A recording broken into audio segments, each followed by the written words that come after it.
binary compounds, which consist of two different elements, have specific naming rules to ensure clarity and consistency. Ternary compounds made up of three different elements follow another set of naming conventions, and quaternary compounds, which include four different elements, have their own unique naming guidelines. This language, known as chemical nomenclature, is like the grammar and vocabulary of chemistry. When chemists name compounds, they follow a specific set of rules to ensure clarity and precision. First, let's talk about binary compounds. These compounds consist of two elements. The name usually combines the names of the two elements with the second element ending in "id". For example, sodium chloride or NaCl is a binary compound made from sodium and chlorine.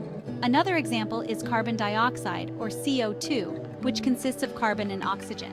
The naming rules for binary compounds are straightforward. The first element retains its name, and the second element's name is modified to end in "id". Next, we have ternary compounds, which contain three elements. These often include a polyatomic ion, a group of atoms that act as a single unit.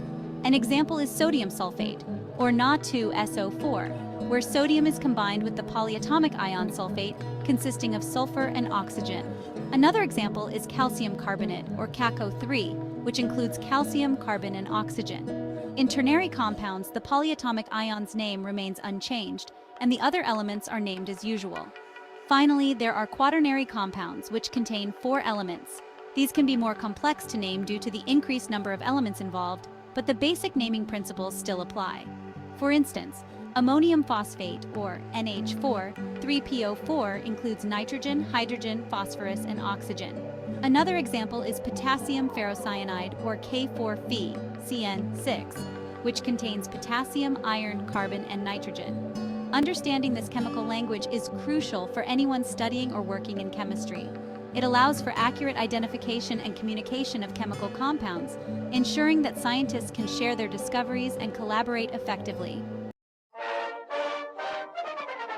Want to see a compound in action? Here's a simple chemical reaction for you. Two H2 gas molecules plus one O2 gas molecule react to form two H2O liquid molecules. This equation shows how hydrogen gas, H2, reacts with oxygen gas, O2, to form liquid water, H2O. Now let's talk about naming binary compounds. These are compounds made of two different elements. For example, H2O is called water, but its systematic name is dihydrogen monoxide.